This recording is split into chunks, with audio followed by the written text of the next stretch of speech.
Welcome to DMZ Live, Harvey Levy here. So the prosecution in the Diddy case, they are winding up now, closing arguments tomorrow and Friday. The jury gets the case probably Monday. So the prosecution just filed paperwork today, actually in the form of a letter to the judge saying that they wanted to simplify the jury instructions per the judge's instructions. And what they are doing is they are streamlining things. That there are charges alleging kidnapping, arson, that's the Kid Cudi case, they are alleging aiding and abetting in sex trafficking. They are slimming that all down so that they are not gonna kind of overburden and overwhelm the jury with instructions, right? They are saying that to the judge that when you give the jury their instructions, just leave out the attempted kidnapping, leave out attempted arson. But they are saying there's no actual kidnapping. Yes, actual arson. And those things, the counts, the charges still remain. They are just saying there's no reason in the jury instructions to tell them about the attempted kidnapping. And Charles, I'll tell you why. Because the actual,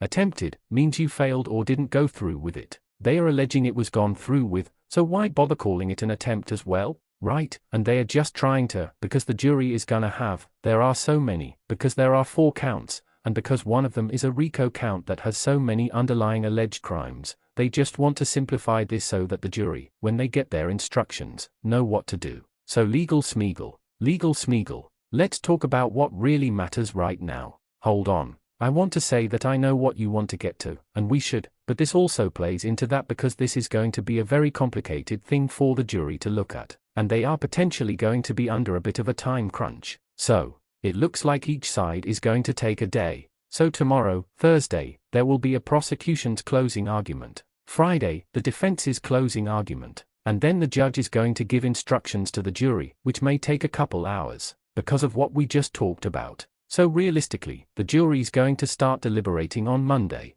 right? They might have an hour or so off, late on Friday. Or they may do it, we don't know, they may do it on Friday, depending, they may do it, but the jury's probably going to start deliberating in earnest on Monday. The reality here, folks, is that if you've talked to your friends, you know, some people say, oh, he's guilty on everything, he's guilty on nothing. I don't see the RICO charge, but I do see the Mann Act charge. So my gut tells me, and I don't try to guess juries, but they are not going to all agree right out of the gate. So there's going to be debate and argument, you know, going over evidence and talking. So Monday goes in. There are 28 days of testimony, and they are going to go over a lot of. Now, remember, in O.J. Simpson, there was 9 months, but they came in 2 hours. Yeah, so it really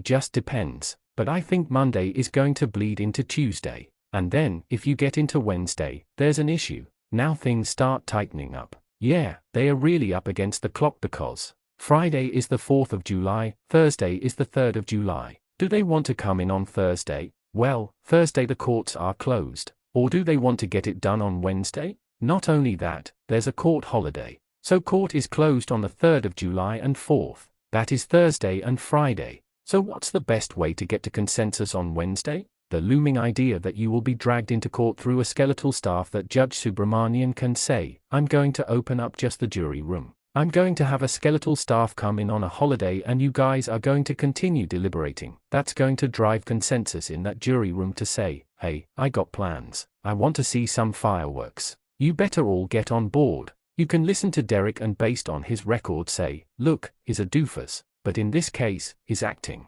Wow. I mean, it's true, but we don't say it out loud like that. In this case, he is actually right that experimentally that when you have these 4-day holidays, it's shocking how many juries suddenly reach a consensus right before. Suddenly I have clarity. You know what? All the 28 days of testimony, I've been seeing it crystal clear. Well, not just that, but you may have an 11-to-1 split or a 10-to-2 split on one of the counts. And those two, and the pressure on those two, they may have family picnics, they may have family parties, whatever. At a point, I know that sounds trivial and crazy, but there is that kind of inner pressure. It's in the back of their head. Yes, definitely going to be, not even in the back of their head, maybe, you know, toward the front of their head. They don't want to have it linger over the holiday.